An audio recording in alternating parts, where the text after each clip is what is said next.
Mark Waid, writer of Superman Birthright, and you're listening to Krypton Report.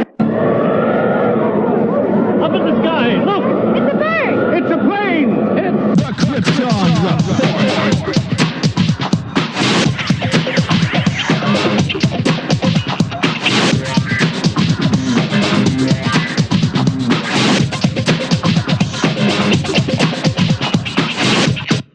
Host Tyler, and welcome to Krypton Report, a podcast dedicated to all things Superman, Supergirl. We're going to look at the Supergirl TV series as well as the Krypton TV series, anything that has to do with the characters in their world. Comics, movies, TV shows.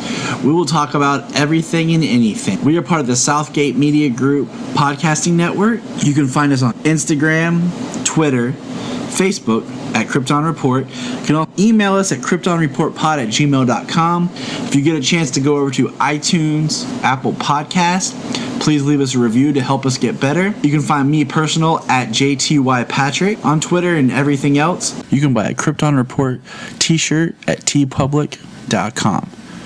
Check it out. They have all sizes, colors, styles of shirts. Just go to tpublic.com and search Krypton Report, and you'll see our logo. And every time you buy a shirt, it helps support other podcasts from southgatemedia.com. Thank you. Enjoy the show. Welcome to this episode of Krypton Report. I have my buddy James here, and just wanted to make a statement that we're coming to you a little late because for those who may or may not know, Jania, we suffered a small tragedy and with our family, so we've been kind of dealing with that, and we're kind of behind on things. The podcast is great. It's something we love doing. It's always a way to get our mind off of things, but we just haven't had a chance to sit down and catch up. And so James and I are here. We're going to kick off this episode with news, and we're going to kind of talk about things that have been in the news the past couple of weeks. And then we're going to get into Krypton, and so the next couple of episodes might be a little odd just because it's us playing catch-up for the past almost 3 weeks here. So, James, how you doing, buddy? Pretty good. Excited to talk about Superman and all things Superman. It's been a little while. So, the first thing we're going to kick off here is we got a picture of Superboy in Young Justice 3. Which season 3 is being called The Outsiders, I believe. Mm-hmm. And it looks like he has a mask on and like a gas chamber. And the mask is like covering the bottom of his face. It looks kind of like a painter's mask, like a breathing apparatus, like Shredder or something. Yeah, it kind of reminded me of like a oxygen deprivation mask that people wear when they train for athletics. Yeah, exactly. So that I'm sure it has more functions, but that's what it looked like. I think Young Justice is always neat how they do the time jump between seasons.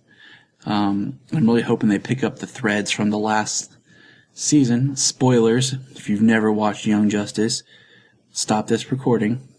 Go find it, because it's not on Netflix anymore. Boo, Netflix. And whenever we get that WB streaming service, it'll be there. But what we learned about, ready? Spoilers.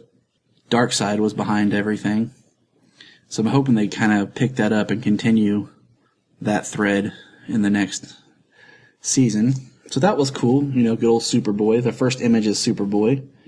It was some kind of lava monster or something is what I heard in the description, from the view, or from the image. And then, the Outsiders, from my understanding, that was a team at one point there in the comics. I believe probably back in the 90s, 2000 area. Yeah, and it's coming back in the comics because now it's like Batman and the Outsiders, and I think it has Metamorpho in it. It's kind of always had like a rotating roster, so I'm curious to see what we get with Young Justice. Something else was Jay Oliva, who I've talked to before on Twitter. Great animation director. Just off the top of my head, he did the Flashpoint Paradox DC film. He did the two Dark Knight Returns films, and he's done a lot of them. He was actually a storyboard artist and worked on BVS and I think Man of Steel as well. But he tweeted and talked about that the story that they had conceived for Superman was going to be spread out in 5 chapters. Well, I just thought this was kind of interesting. Chapter 1 being Man of Steel, Chapter 2 being BVS, Chapter 3 Justice League, and then a Chapter 4 and a 5. Oh, no, Chapter 3 was Justice League Part 1, Chapter 4 was Justice League Part 2, and then an unknown, untitled Chapter 5, which we can kind of assume would have been like more of a direct sequel to Man of Steel in some way, shape, or form. I just thought that was kind of an interesting concept. You know, like this arc in 5 chapters through these movies. Yeah, that's really cool. I mean, I wish we would have gotten the full aspect of it. You know, there were probably plans for a Man of Steel 2, but once Zack Snyder had, pulled Batman vs. Superman out of the bag, I'm sure Warner Brothers wouldn't let him put it back in.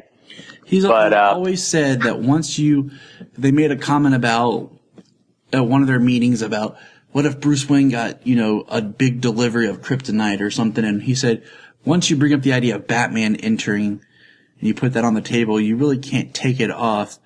And that's how the whole BVS sequel idea came to be. So, yeah, I mean, he probably had, the ideas of Man of Steel 2 and things like that. But as soon as Batman was brought out, they were like, okay, that's that. So now where do we go from there? And then that's how they, expanded into the 5 chapters from there, I'm assuming. Yeah, I mean, they've always said that, it's been said that Zack Snyder with Man of Steel really was more of a director for hire, that he didn't have as much influence on story or script or anything. He was more visual, and his biggest change was the idea of Superman killing Zod, and that BVS was more straight up a Snyder story and film. And I can see that in the material, nothing wrong with that. But the 5 chapter thing is very interesting. Let's see. The Teen Titans Go to the Movies trailer has dropped. If you haven't checked that out, you're a fan of the Teen Titans Go, then, check it out. I wouldn't exactly say that I'm a fan. I mean, I love the characters and the properties, but that's always one that kind of is like, I don't know what to do. Yeah. I mean, I enjoy it. It's fun to watch from time to time. It's definitely not like this, it's definitely not, what Teen Titans used to be. And, what the rest of almost any property on any level is, Marvel, DC. I mean, Teen Titans Go is something very, very much its own. It's, extremely meta about, the universe. What I did enjoy for my favorite part for the new trailer was, actually getting to hear Nicolas Cage's Superman talking. And surprisingly, it didn't sound out of place. Cool. To me, I'm kind of excited that he actually gets to play Superman, and maybe he'll be in it. Maybe they'll have a little more screen time. I hope they didn't just spoil all of Superman in that one bit off the trailer. I think I've heard people ask and bring this up, and I thought about this, like, how cool would it be if, the DC animated took some of these scripts and stories, and made them into animated films. And I think, there's no way Tim Burton would direct it, but to do a Superman Lives in a Tim Burton vein, like, I don't know, get Henry Selznick to direct it or something, who's worked with Burton, who hasn't been doing much. And then out of all the people you had originally in the mind to cast, just get Nicolas Cage. And then get other people who imitate the other people. Right. Down. But it'd be kind of neat to see that. I mean, it's been proposed to see animated sequels to the Keaton Batman, the Schumacher Batmans, Superman Flyby.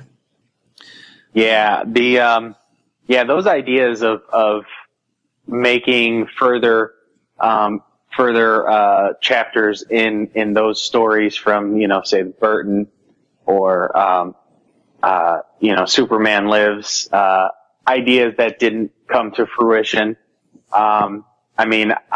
Those actually excite me. I would love to see those done in animated form, continuations.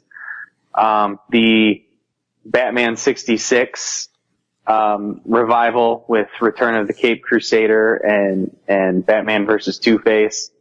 It's just something that it's like unparalleled of bringing back these characters, that a chapter that's long gone, but still being able to do something new with it, like they did in the comics with Batman 66 and Wonder Woman 77. I was always hoping that they'd actually incorporate a Superman 78 or something in there. And I'm surprised they haven't done something like that, done what they wish they would have done for Superman 4 or whatever. But it would be something really cool to see, even if they just made it into a comic book. Give us a trade to read or something with some art. Something else that just popped up was, I'm not familiar with her work, but Connor Leslie, she was in The Man in the High Castle, has been cast as Donna Troy / Wonder Girl on the Titans TV series. And just by the picture, she looks okay. She could do it, I guess. She fits the description. Wonder Girl is one of those characters I'm not super familiar with. I know there's Donna Troy, but then I can't remember if Donna Troy was the one that was blonde as well at one point in time, because the one on Young Justice was blonde. So cool, Yeah, that's most of my knowledge. There's been a couple more set photos released that just showed Hawk and Dove behind, in their chairs waiting in costume. Robin sitting around in costume waiting, camera not rolling, and they look great. So I'm really looking forward to this streaming service / Titans show launch. So I hope we get that information this Comic-Con. It would be great. I hope. Just something to be like, hey, the streaming service is set to roll out X date, so I can be like, sweet, sign me up.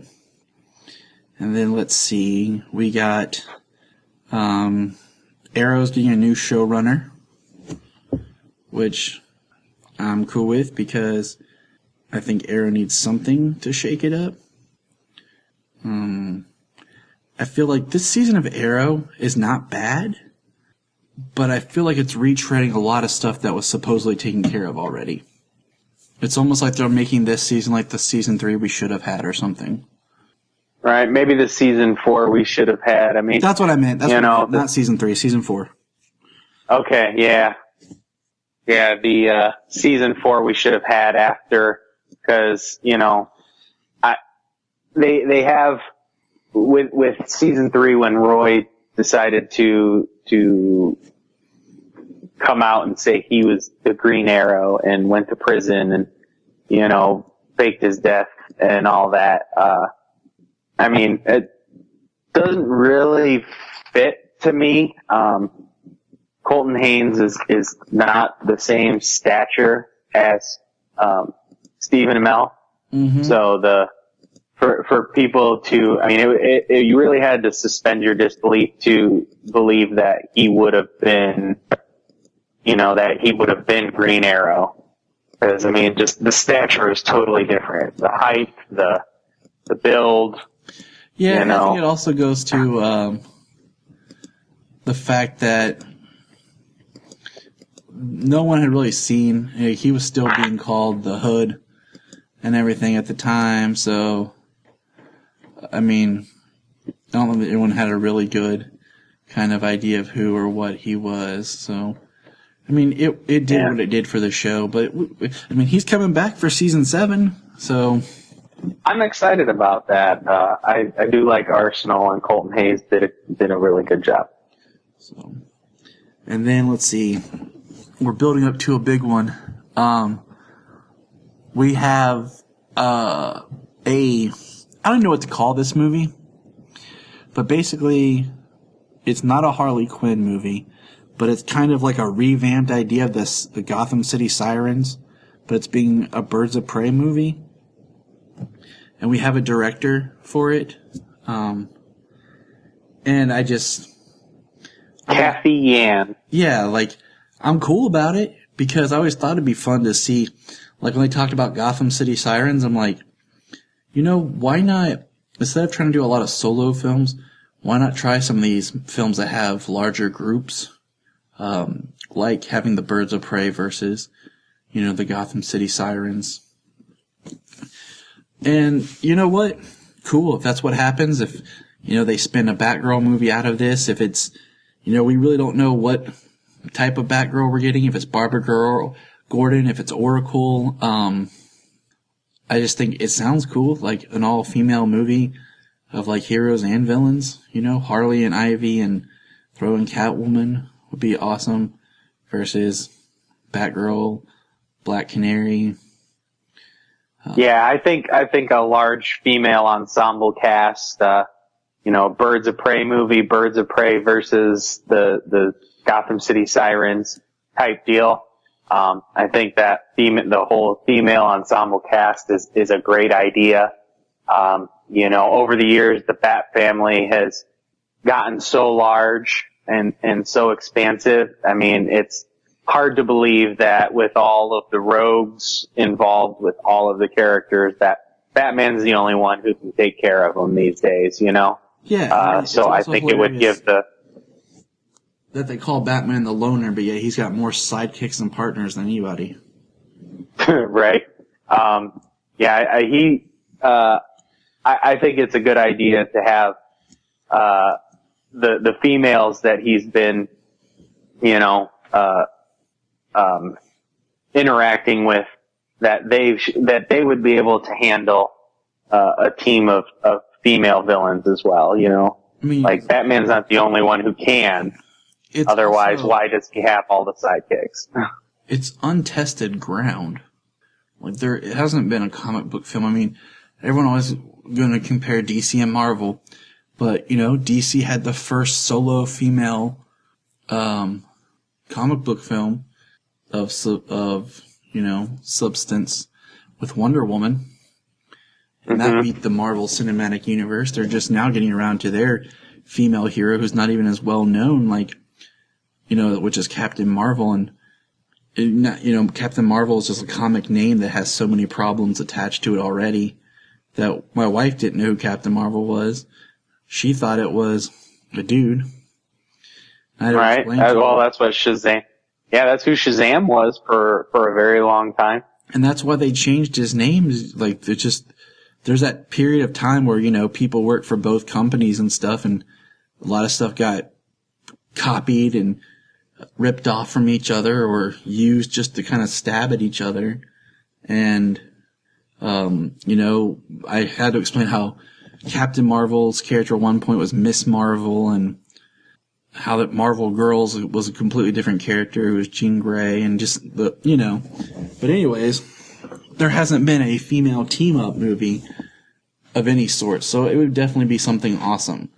I think it'd be kind of neat if they did Harley Quinn and maybe even brought back Katana, just to kind of maybe keep some of the, the female threads from Suicide Squad.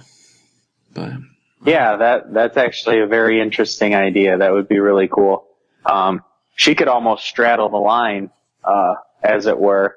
Mm-hmm. She's more of a hero, but I mean, her actions put her in more of the anti-hero category. Yep. And last, we have this filmmaker who wants to do a Blackhawks movie. Have you heard? Yeah, I think I might have heard of this guy. He's done some low indie film called Jaws, Jurassic Park, Schindler's List, Saving Private Ryan, E.T., Hook. Right. I think the list goes on. The list does That's go only on. Raiders of the Lost Ark. That's only a fraction. Yeah. So basically, I mean, what was your initial thought that Steven Spielberg wanted to direct a Blackhawks movie? Well, my Blackhawks knowledge is fairly limited to mainly the Justice League animated series. But yeah, that and Justice League New Frontier. Yes, the New Frontier.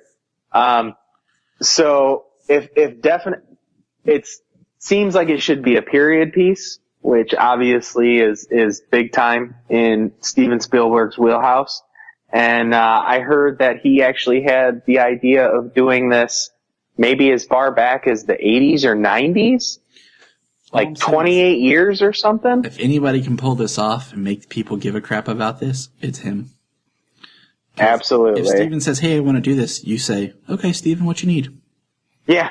So either way, I mean, it's a DC property, and it's Steven Spielberg. So, I mean, like him or not, I mean, he's had some huge hits, over the last 30 years. I mean, even his flops are hits. I mean, yeah. His flop is like someone else's greatest accomplishment. Exactly. So, I mean, it's a DC film. I'm absolutely going to see it. And, the fact that it is Steven Spielberg, I mean, that right there makes it like unlimited access to whatever you need. Like you said, what do you need, Steven? The cast that he can get, the quality that he can bring, it'll just be amazing. Okay, so that takes care of our news catch-up. If we've missed anything, we apologize. But now we're going to jump into Krypton, Episode 5, House of Zod. Now, it's been a little while since I watched this. I have my notes just because life has been crazy and things happen. But I remember, we get the opening monologue of the House of Zod, and it really, every time they talk about Zod, immediately I think of General Zod. We see that Jaina was basically pitted against her brother by their father and was sent on a quest to retrieve an item, which was a breathing apparatus for just one of them. And Jaina actually wanted to try to work with her brother, and he turned against her.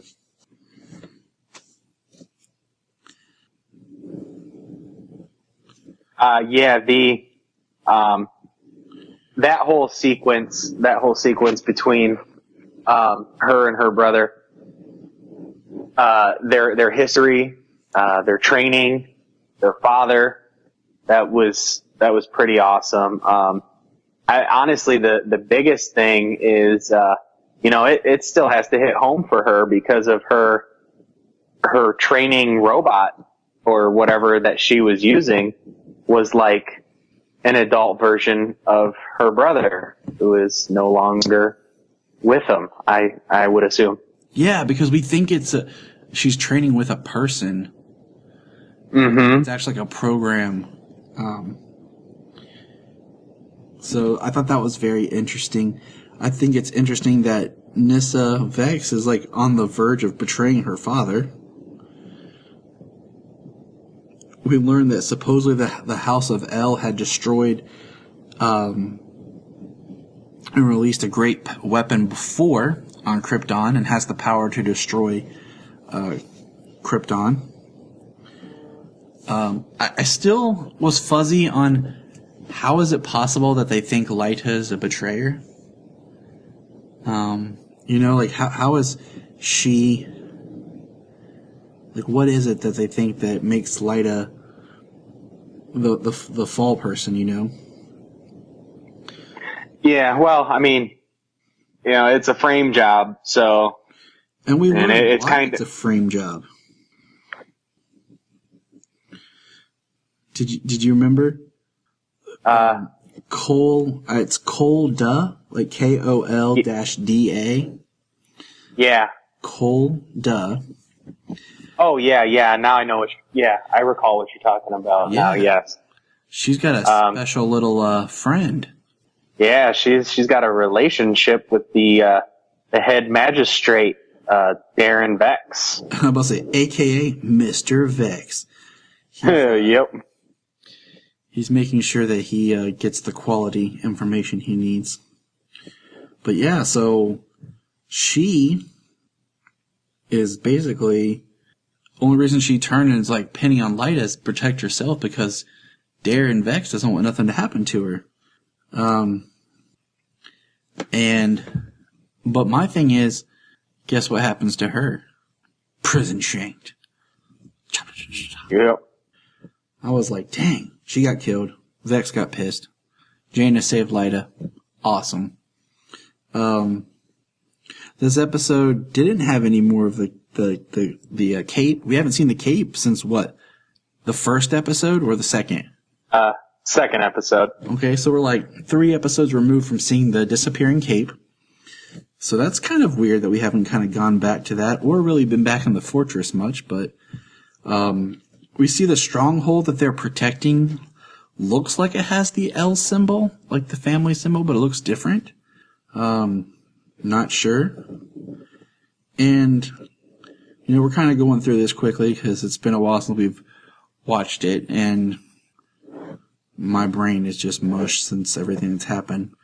But here is something that I want to present to the fans and to you. Can someone please explain Kryptonian female lineage to me? Because in the comics, like we've talked about before, okay, Superman's mother is the Lady Laura, okay? Her father was Lor-Von. So her name was Lara Lor-Von. Kara is the daughter of Zor-El, so her name is Kara Zor-El. The female takes the father's full name as her surname. So how does Lyta Zod pass her name down, or in the same way Jaina Zod pass her name down?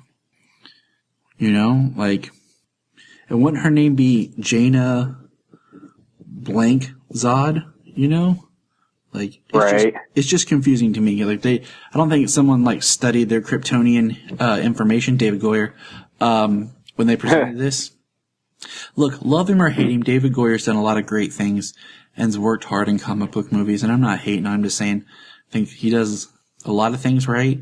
Sometimes he slips up, but you know what? The guy's got a career, more power to him, just keep bringing it. But it's very confusing. You know, I mean, if they presented about maybe, you know, the ranking situation. Like, if Lyta marries Dev M, will she be Lyta M? Or will she be Lyta Zod M? Like, what is it? I mean, that's interesting. It is a little different here. Because they talked about, you know, Nyssa Vex, and they were going to bring Seg in as a Vex. And then, you know, Nyssa would still be a Vex and Seg Vex, and their child would be a Vex because both parents are Vexes, which is weird. But, you know, they haven't how the name passing goes. Yeah, it's been different than has been established in comics and has been passed down in other media. So it is kind of different. You know, perhaps, maybe perhaps for women, this is my only an idea that I've just popped into my head right now. Perhaps with women, like, as we've seen in the past, they've always addressed even men as just like their full name, like Kal-El and Jor-El, you know, and then the women were more like just their first name, Laura and stuff. And it really wasn't until like Man of Steel that it seemed like, and you know, I guess maybe they did some of it in Smallville, but it was just when they actually started to call them by like their first name, like Cal, or Jor, or Seg. Cal we heard in Smallville, but you know, not until Man of Steel did everyone just say Jor. Yeah. And so maybe Zod was always Zod. And it was one of those things I never thought about till I was older and found out that his last name was Zod. You know? Right. So, like, I never put that pieces could also together. Like, what was his first name? Like, everyone called him Zod. Like, even in Smallville, it's like, Zod. Right.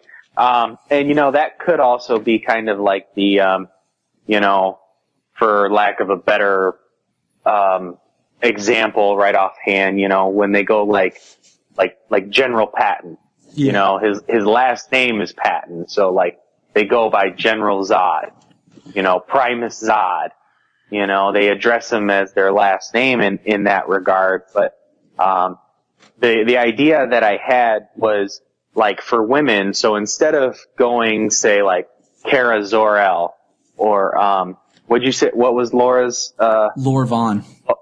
Laura Vaughn. Yep. Her full name. What was her dad's name? Laura Vaughn. Oh, okay. Well, instead of being like, say, like Kara Zor-El, Mm-hmm. you know what I mean?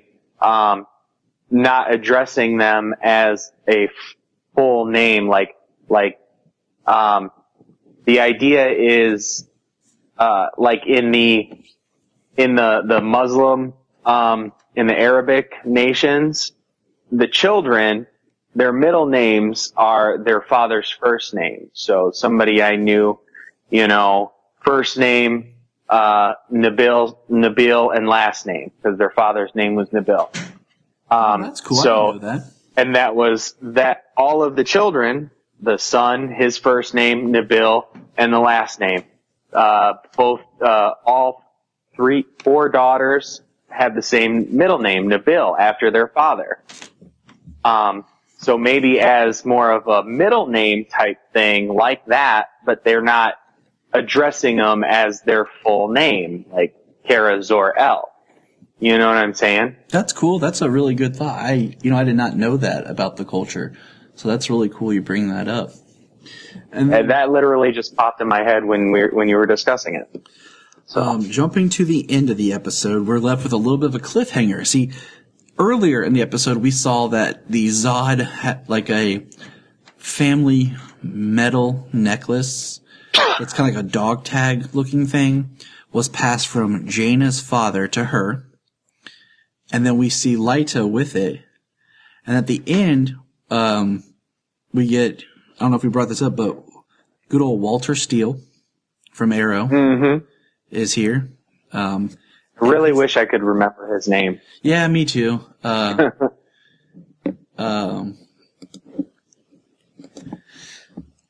He was here interrogating Seg, and he's fighting Lyta, and he brings up and he pulls up the necklace, and she said, "Where do you get that?" And he said, you gave it to me, I'm your son.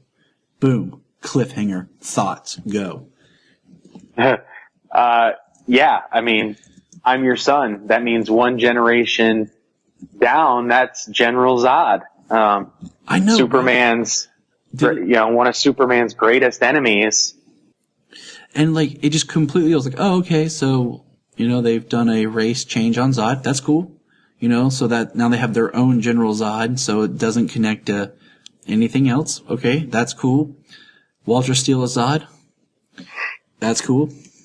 And I actually got his name. His name is Colin Salmon. awesome. He's awesome. I don't think he called him Walter Steele, but side note, kind of wish his name had been Walter Irons, just as a poke, so if they ever wanted to bring in John Henry, but that's another story. I had almost thought that maybe he was going to be the uncle. Like Jaina's brother didn't die. That did occur to me as well, but he did have different eyes. So, unless something was, I don't know, cornea transplant or something. I mean, the different eyes is the only thing that made me think that it could actually be him in the end. I had thought about that, but sometimes it's one of those details that we might look at, but the casting people were like, so, but it kind of made sense that maybe he was a little crazy or whatever. So that's kind of where my brain was, because the fact that they had, introduced that concept at the beginning of the episode, about the uncle. We'll just call him the uncle. I don't remember his character had a name or not. And then he ended up not paying off what he just died, and that was part of Jaina's story. So, But that's the House of Zod. I enjoyed it. I liked it. I would give it, out of 10, I'd give it about a 7. Maybe 8-ish. I like backstory stuff, so it was great. It was padding out, but it did leave a lot of questions. But I like a good cliffhanger too, so. Yeah, now that they are getting more and more episodes out there, once we get through the full season, we'll be able to kind of rank each episode as how they are, as our score out of 10. Yeah, I think it'd be fun to, once the season's complete, kind of get a good snapshot. I mean, this is episode 5 out of 10. So we're like halfway there. Yeah. Yep. It's, and honestly, as the series is going, I mean, each episode is getting better and better. And, with this one being a large history lesson, it made it something completely different. It furthered the plot, but only by a little bit, but it gave a lot of history on these characters, which we're only going to get for a short time in one season so far. Like, I really hope that whatever we get for season 2, like, no offense, but Adam Strange isn't there. Like, I hope it's kind of more like a mission of Seg or something. Maybe Seg meets it, has to stop Mongol, because Mongol's been around forever. And I don't know, Green Lantern Corps. But alright, so we'll move on here. James, let's get your quick feedback on the Supergirl episode with the Toy Man. Janine and I will be talking about that here on the podcast, but what were your thoughts with Schott to the Heart? Quick Bon Jovi reference. Yeah, right. Excellent return. It didn't do a whole lot to further the overarching plot of the entire season. But it was a very good character piece. It gave Wynn a lot to do. We got to see his mother, which played by Laurie Metcalf. Yep. I always think of her as the mom of the killer in Scream.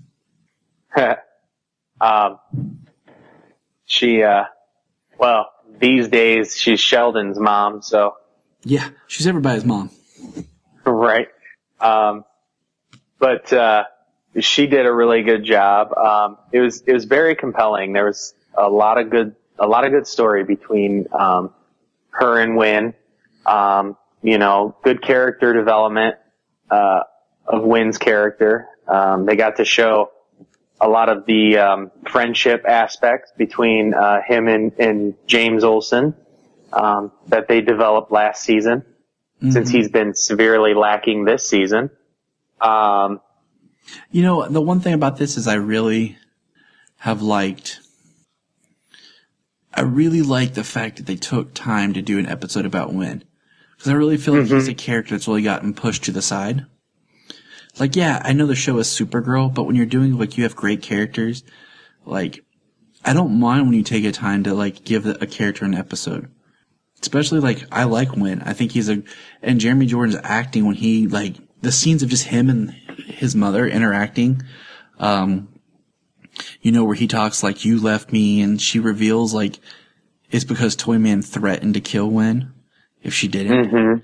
And, she talked about where they were going on vacation, but really she was taken into a women's shelter. And the depth of just where that goes and takes him really lets his acting shine. And Jania was really upset because he's got a great singing voice. And they were doing the karaoke, and they didn't, let him really sing. They cut away. Yeah, no. Actually, that was going to be one of my comments as well. He did such an amazing job. He's got an amazing singing voice. He did such a great job in the musical crossover episode, and yeah, when he didn't get to do karaoke, I was like, oh, That is like a missed opportunity. There's a movie that Jania showed me. I'm trying to remember what it's called. It's got Dolly Parton and Queen Latifah in it. And Jeremy Jordan plays Dolly Parton's like nephew. It's about church choirs. Like, you ever get a chance, just find a clip of that or something? It's like him singing. He's great voice.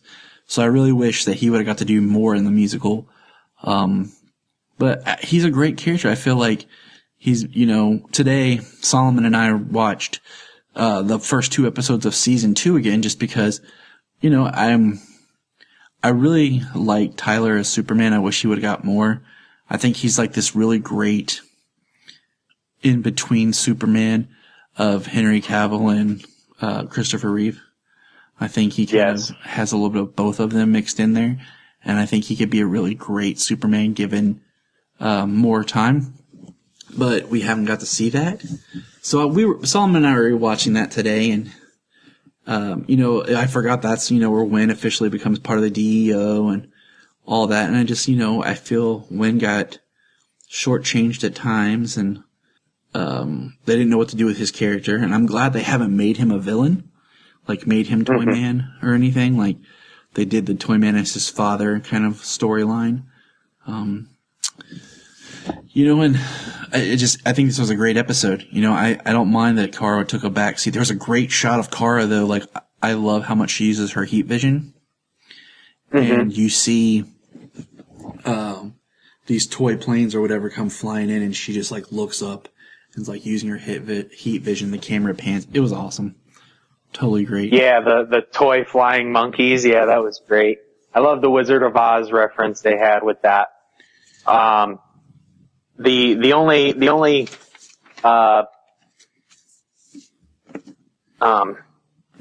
part that furthered the plot moving forward for the whole season was Mon-El talking to Kara, revealing that they're in the past for a reason, that they're in the past because of the world killer.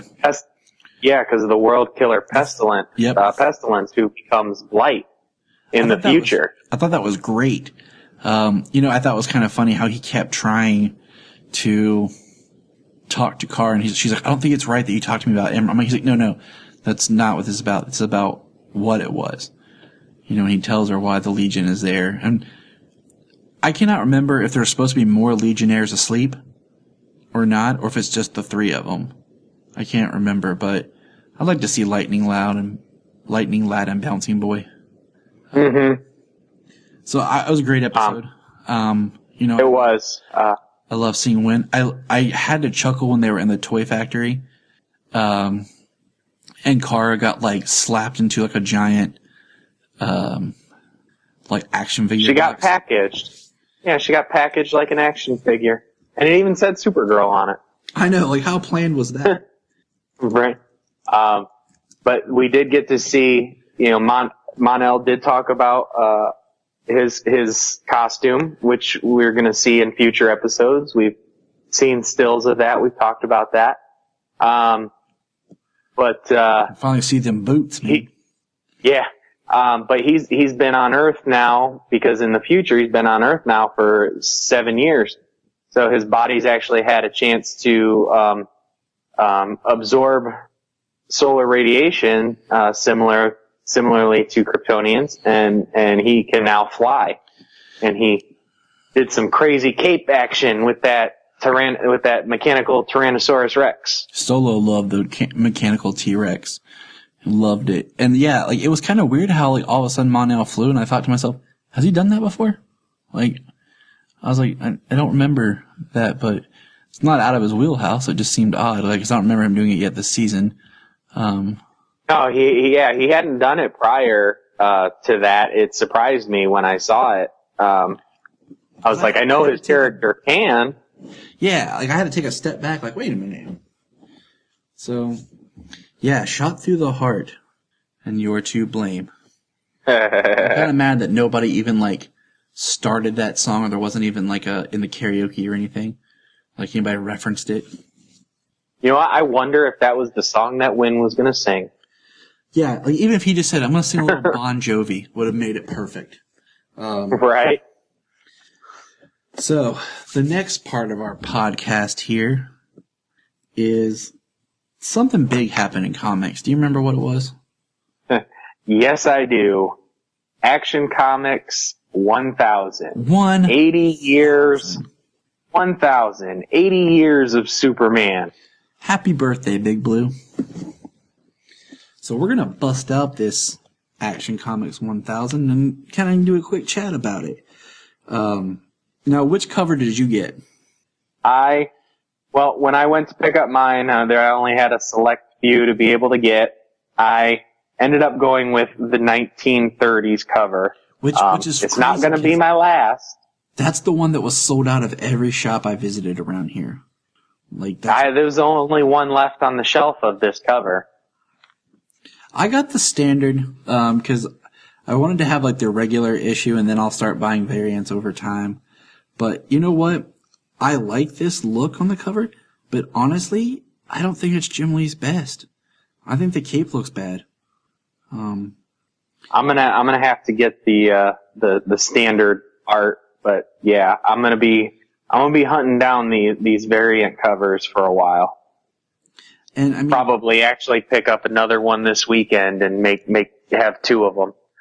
The trunks are back, and it's got little cuffs on the suit, which I like the cuffs on the suit. And everyone knows how you and I feel about the trunks, but it just looks like regular Superman again, which I guess is good. But I don't know. I like the costume how it was right before this. If they just would have put those cuffs on not even like because it's not the Rebirth Superman. It was after he was pushed together. The two, the blue and the red, and during Black Dawn or whatever, when he got he looked great. I like that costume a lot, but I gotta quote my good friend Mr. Phil Parrish. He said, "I like the trunks because Superman's the OG, the original gangster. That's why he can bring them back and wear them." And I said, "Okay, yeah. Phil, I can't argue with that." Exactly. Everybody knows I like the suit without. I'm a big fan of the Rebirth suit without, and even the new 52 suit without, has plenty of aspects to like. But I'm not opposed to them being back. I don't think they need to be back, but that's about it. I just think they're a very dated thing, and I think there's other ways around it artistically, because nobody, like Batman's not back, nobody else is back to their old costume styles, but everybody wants Superman back to his old costume. But we can talk to her Blue. So let's jump in. The first story we get is called From the City That Has Everything. Artist, writer, Dan Jurgens. I have loved Dan Jurgens' writing recently in Superman. He did action since Rebirth, right? Yeah, he did action. It was Tomasi that did Superman. I just had to remember which was which. And basically, it's Superman stopping an alien invasion, flying home to a giant park where they're doing a Superman Day. And I love it. Metropolis celebrates Superman. We have Lois in a Superman shirt, which is great. We have Jonathan here. I love Jonathan saying she's been waiting to do that all day because she gets to do the shirt rip. And I still think that they could have found a better name for their son than Jonathan, just because his name's Jonathan Kent. And I get where they were going with naming, like when he was Jonathan White, where he was Jonathan Samuel White, where it was like, oh, that's cool. All three of like their father figures. But now, like, when I say, hey, Jonathan Kent, I have to specify the father or the grandson. Right. Jonathan Kent, Superboy. Yeah. And, I like this a lot because I like how Superman, in this, he's not talking about wanting to take the credit for what he does. He's still looking out for the invasion. And there's people here who are, giving testimonies basically of what he did to save them and what they were doing. I love the fireman because, he was doing his job and he was risking his own life, and then Superman saved him while he was saving someone else. We get Maggie Sawyer. I love the guy who was a criminal. Mm-hmm. And how Jonathan's like, what? And, Clark just tells him to listen. And that's Superman's true nature of why he does what he does, is to help people and to inspire and give them another chance. And then, the people are all looking out for Superman, and he's there. And yeah, I like when he tells Jonathan after the criminal gets to speak, he says, "That's why they let him speak, John, to remind us that people can always be better, that we should always have hope." I mean, that right there boils down to like everything to the heart of Superman. Yes. And this entire issue is all about that too. I mean, I think if someone was like, what's a story that represents Superman, who he is, I think this is like a book I would hand them. Because I think absolutely, if you're just wanting a quick idea of Superman, this is the stories for you, because it really. I was listening to the DC Daily Drop, and I like to give credit where credit's due, and they said that sometimes when you're given such a limited parameters, it causes you to be more creative. And if you look at this, most of the stories are only about 4, maybe 5 pages. So they really had to get in, get out.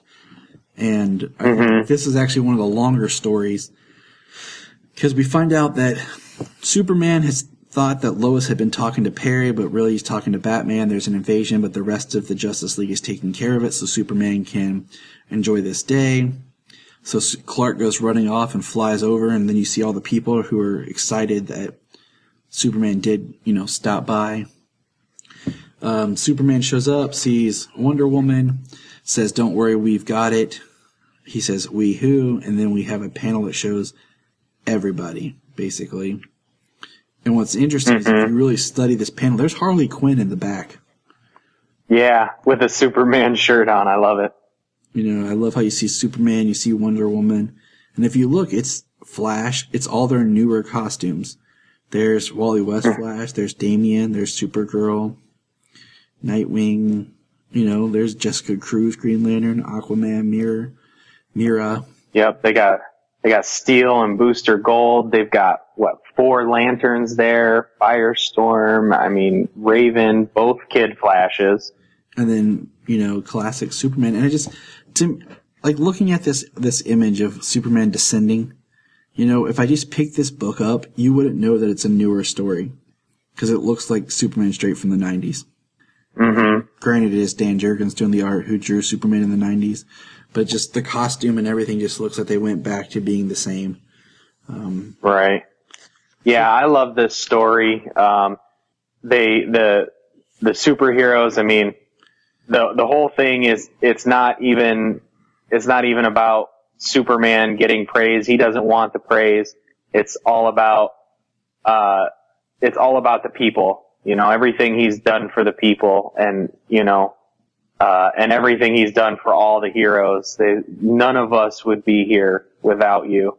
And he is the OG, like Phil said. And that's true. If it wasn't for Superman, I doubt any of the superheroes would still be around today. I love this line right here. John says, "Will Dad be okay with what you did?" And Lois says, "Your father is the most understanding man I've ever met, John." So Now the next story, I gotta skip ahead to remember who wrote it here. I think it was Tomasi, but let me check real quick. It was Peter J. Tomasi. The Never-Ending Battle is what it's called. It's really kind of neat and weird at the same time. It's Vandal Savage has Superman trapped, and he's going through these weird different time frames. And it's each one-page shots. Lots of dialogue. The first image is Vandal and Superman in this red fire-looking machine.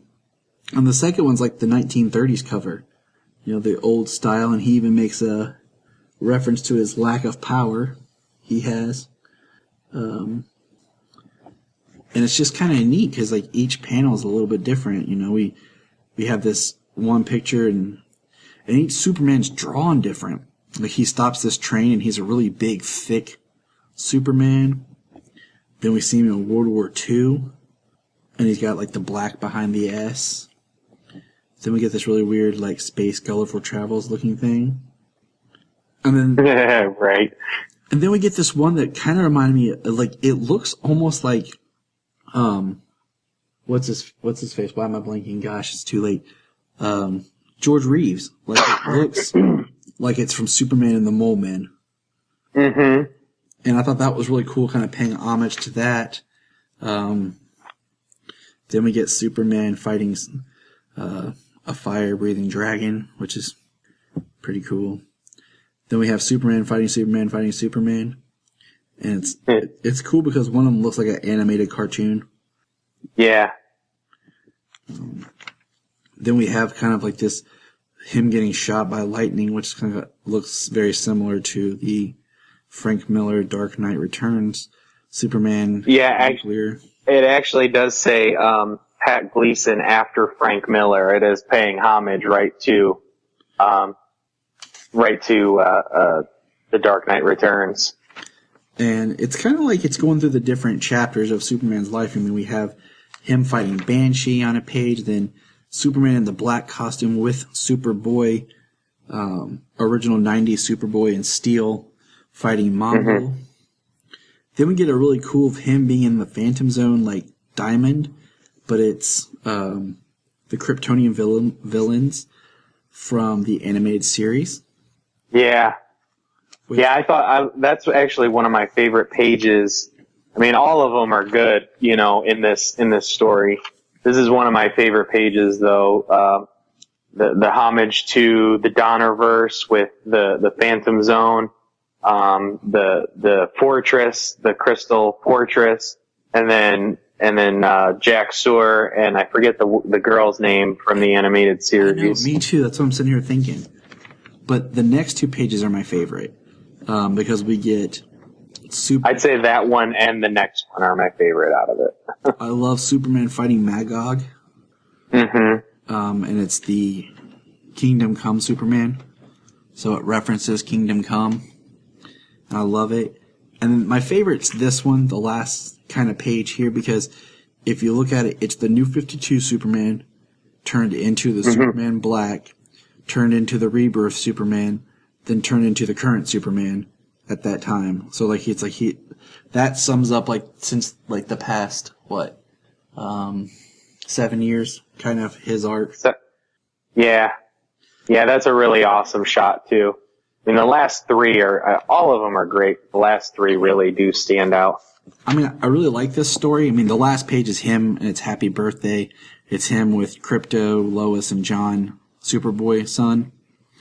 But this is like the one story I wish had been longer, like its own issue, because I feel like it just kind of drops you in. And you're kind of like, huh? I kind of would have liked to have seen each thing explored a little bit more. Right. So it's not my least favorite. It's just one I wish got explored more. And then we get like a pinup, I guess, by John Romita Jr. And you know what?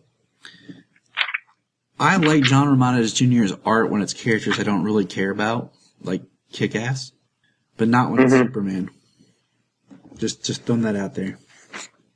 Yeah, it's definitely a little off here. I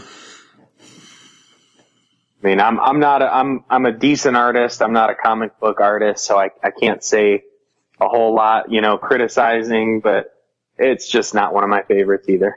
I respect the art. Like I said, I love art and other things like the Kick-Ass books. I think they're great and they work well with the story. I just don't like it for Superman. So the next one is called An Enemy Within, script by Marv Wolfman and art by Kurt Swan. I thought this was really neat because Kurt Swan's been dead for a while. I guess it's art that he had done, unused or whatever. And it's only, I mean, look, 1, 2, 3, 4, 5 page. 5-page story.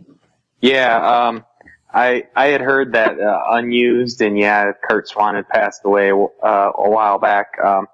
It is a good story though. It's a story without Superman. I mean, he's got an inner monologue and he's busy doing something else, but it's nice because it's, he trusts the people the people who save lives to do their job and to do their job well. And I like how I kind of wish it didn't like tie into what was Superman was doing. Like, the guy's mind was going crazy because of the robots that Superman was stopping.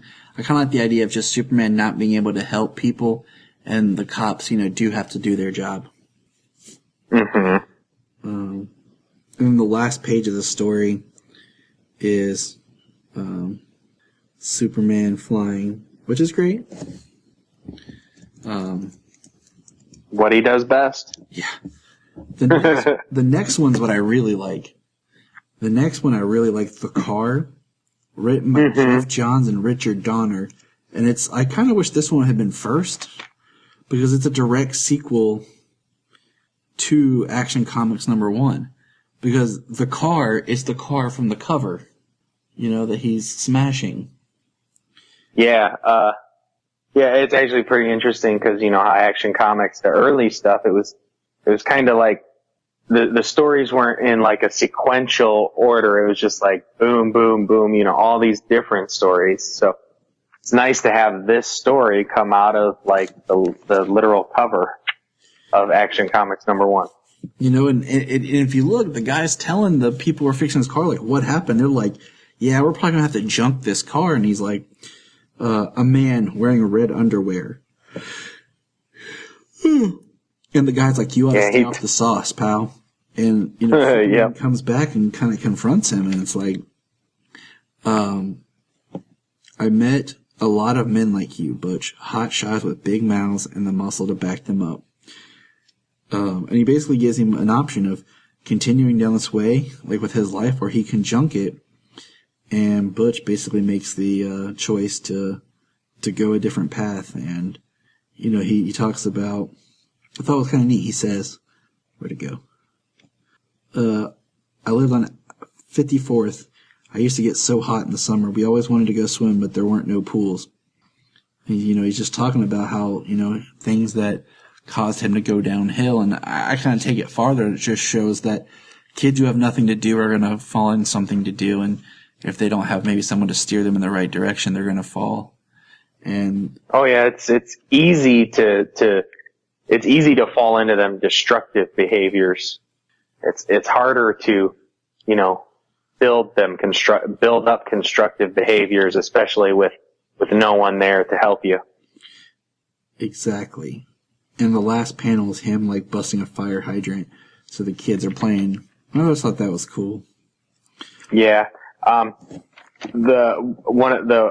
part I like of this story here is when Superman comes to him, he looks up, he sees a bird.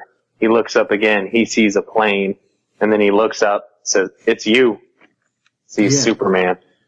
Yes. It's saying it without saying it. Yeah, it's showing it without saying exactly. It's a bird, it's a plane, it's you. The next story is kind of an interesting one. Like, it's written by Scott Snyder, who I love his writing, and it's Lex and Superman talking.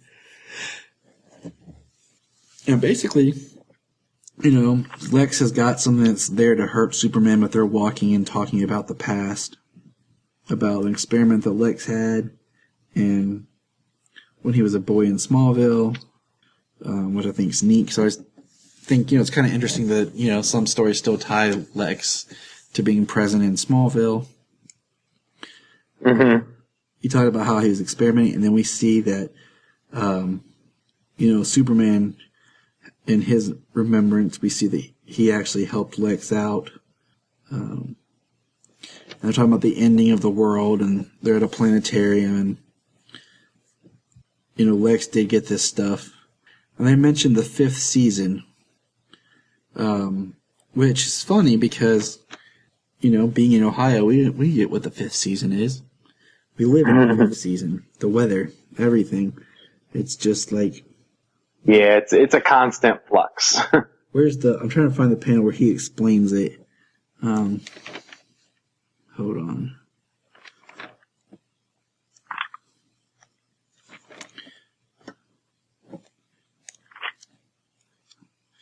But, I mean, it's one of those stories, like, this one's okay.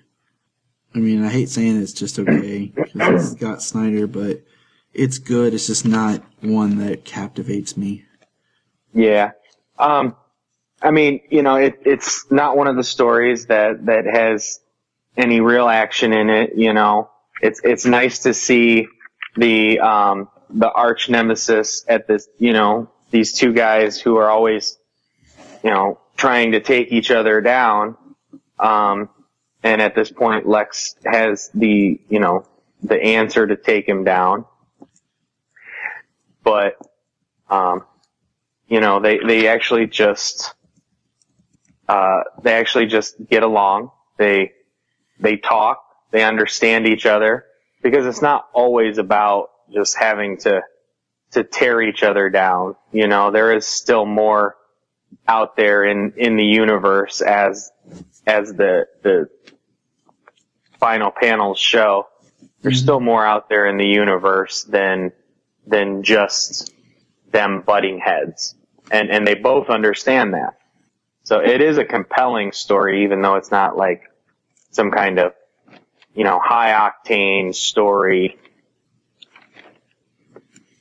Exactly. It is a compelling story. The next story is called Of Tomorrow, and it's basically Superman in the future who's on Earth as Earth is ending, saying goodbye to his parents. And it's short, but it's really good. Yeah, this is the one they released before, and written by Tom King. The art by Clayman. I like the art with all of the brightness and the solar flares. You don't see that too often. Mm-hmm. The Earth's about to get swallowed up by the sun, which is ironic that they put it right after the 5th season, because that's what Lex was discussing in the future. The sun eventually swallowing up the planets from the solar system. Yeah, and I mean, it's far into the future, because he mentions Lois drinking the immortal stuff or whatever. And yeah, here it is. The eternity formula, and she hates it. And so it makes you think that, they got everybody off of Earth, they're living somewhere else. And I mean, it's only 1, 2, 3, 4, 5 pages. Once again, really short. Oh, he mentions it's, excuse me. He mentions it's 4 billion years in the future, so that humanity's been long gone from Earth. He continues to go back to Earth to visit his parents, which I do love the fact that even though it's the last moments of the planet, that he is taking care of their headstone, and it's literally still there. Yeah, I agree. I think 4 billion's a little much, though, for years. Because I think even Superman would get tired of stuff. But whatever, Right. And then the next story is called 5 Minutes, and it's by Louise Simpson, which is a writer I'm not familiar with. I don't think so. But basically, I like it because it's got Perry and Jimmy. He's giving Kent, he's got 5 minutes to finish up his story for the presses, and it's Superman doing several tasks, stopping a train, a robbery, and a satellite in that 5 minutes, and he makes it back to finish his story right as Perry says, "That's old news, Kent. Superman just did this, this, and this." So he just created the second story, more work for himself. It's kind of funny to think about, Superman goes and does something, and then Clark has to write about it. Right. Yeah, it's kind of nice, he's doing a piece and then he's, 5 minutes. He's got 5 minutes to make it to print. He's doing a piece and he's got to stop a robbery. He's got to stop a train, and then, he comes back and old news. It's literally a ticking clock. Mm-hmm. Now, the next story is called Action Land, which I wish to God was a real place. Right. Written by Paul Dini. Paul Dini, that guy who created, Harley Quinn and pretty much helped shape the animated universe with Bruce Timm. Mm-hmm. And they do call it the Dini Timverse. Yeah, you should. And basically it's like an amusement park. They're on like a roller coaster rocket of the ship that took him to Earth, and this red-headed tour guide's giving people like the summary as they go through the park of Superman. And then we find out that basically this is all a story inside Mxyzptlk's head. And he doesn't know how to end the story of Superman. And the redhead is actually his woman. And I was like, okay. Yeah, I actually think that's it makes me think that she's the wife that was in the animated series with him. Yeah, like that's what I was thinking, because that's what I was leaning towards, because she wasn't the one, because it's the way he's drawn here and everything. It doesn't look like the Mixie that was pretending to be Clark Kent when Rebirth first started and we had two Clark Kents that we found out caused problems and had the princess and all that stuff. Yeah, he looks more classic to me. But every time I see Mixie or I read Mixie, it always comes out Gilbert Godfrey though. Yeah. It's one of those things, like, I don't think we've ever gotten I really was not happy with the way they did Mixie on Supergirl. I understand what they're trying to do when they did it on Smallville, but I did not like the way they did it on Supergirl, because I felt like later on the characterization of the Music Meister was a better Mr. Mxyzptlk than the actual Mxyzptlk that we got. Yeah. I do like that they did take the Mixie in Supergirl to be a fifth dimensional imp, that he is capable of anything, as opposed to just the character that was in Smallville, even though I did enjoy that episode. It's got one of my favorite shots in that episode where I just like when Clark throws the football, runs, saves Chloe, runs back to get tackled, like in the blink of an eye. Yeah. But yeah. I understood what they were going with, because, at that time we were just kicking off with Batman Begins. It was all about being grounded and realistic. Right. Fifth dimensional thinking is still pretty crazy. Yeah. It did work for the show, but I do like that they did use the fifth dimensional imp character here. It honestly, I think. We can move on. You're fine. Yeah, it's all good. No, I was just thinking with season 4, the way they introduced magic and stuff like that. They missed a step by trying to keep that character grounded and only having, his magic being unexplained, as it were, to affect him, but then the only magic involved that they spoke about was the witches that season. So I just think that was a misstep, not being able to use him that way. Yeah, the witches crap was a misstep, period, but I think it would be great if they would have, retcon fixed, the fifth dimensional imp shows up and likes the name and takes it as his name or something. I don't know. I don't have the brain power right now to fix it, but they could have done it. Yeah, it's late. Yeah. It's getting late for us here in the Eastern time zone. We're almost done, people. We promise. The next one is probably one of my favorites. It is one of my favorites. It is called, I hate when the title's at the end of it, Faster Than a Speeding Bullet. And basically, Superman, and I think this is interesting, he's out doing something, he's flying, and he hears the gun click, and he knows his speed, he does the math, he knows he won't make it, but he's still going to try. Like he has to give it everything he's got. He said, this particular 45 travels at 830 feet per second. I know my top speed. I know the distance. I'm close, but this is math. I won't make it. And supersonic becomes hypersonic. Then it becomes that speed I haven't flown since Pa. And then it mentions that fortunately she rolled into the gun and pushed it. And he says that gave him the extra second to show up just in time to catch the bullet.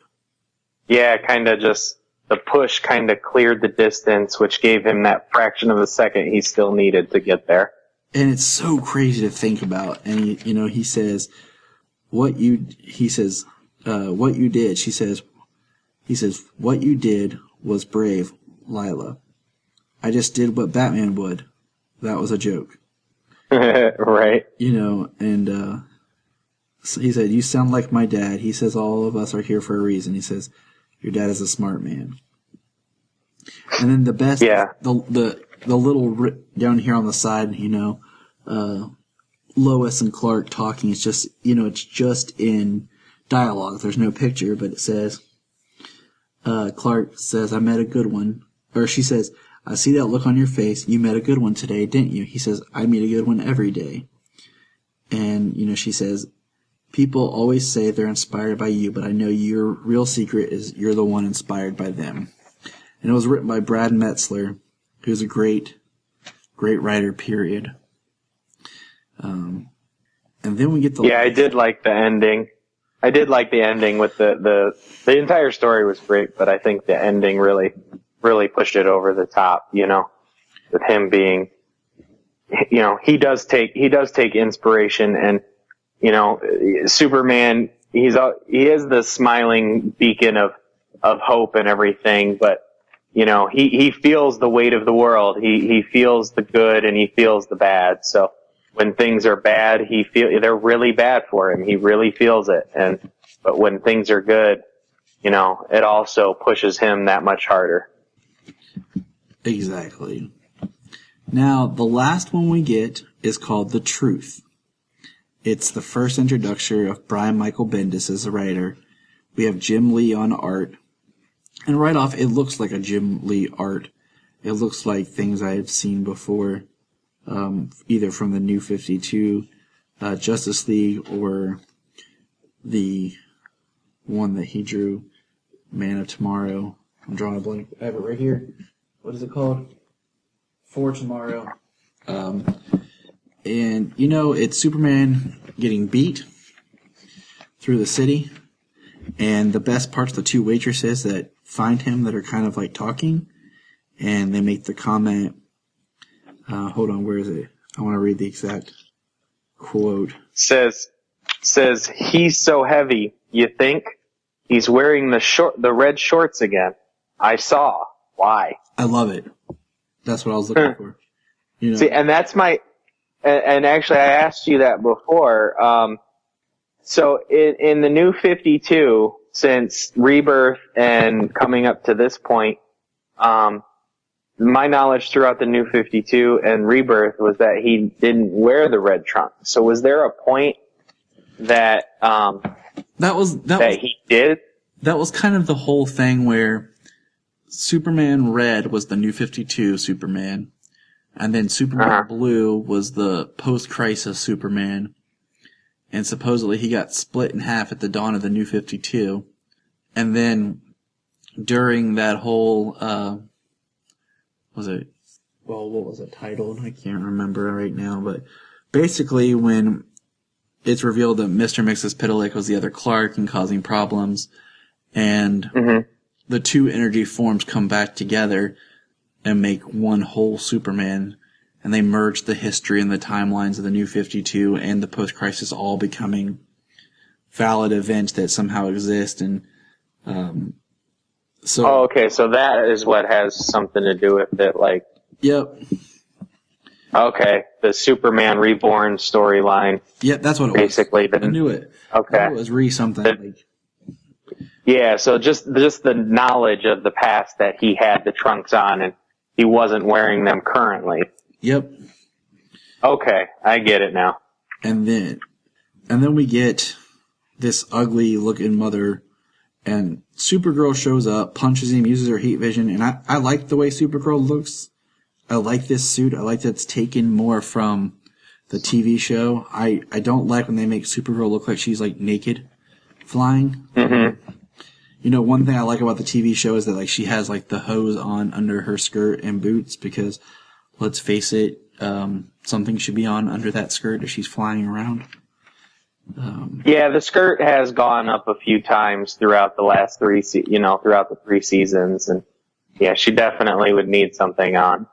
And I mean, I think it'd been kind of neat if like there would have been more attention to why the skirt, and she said, you know, just I like it or whatever, because we've seen female Kryptonians who wear just regular suits. Like in Man of Steel, Faora's undersuit was the same as Zod's and everyone else's.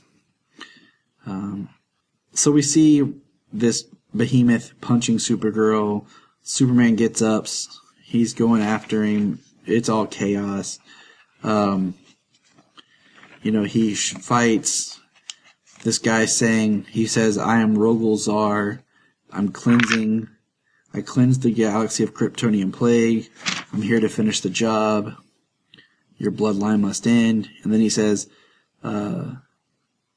just like I once promised Jor-El when I destroyed the planet Krypton. And I you know, that's the end of 1000. That's our little tease to Brian Michael Bendis' Superman, Man of Steel. And I'm interested to read it, but at the same time, I really don't care, like, that they're trying to say, this is why Krypton was exploded, like this ugly looking thing. I don't know, I don't really connect with it, and I really don't care at the moment. Yeah. I like that Krypton obviously, exploded. we're going to read it. Oh, yeah, obviously.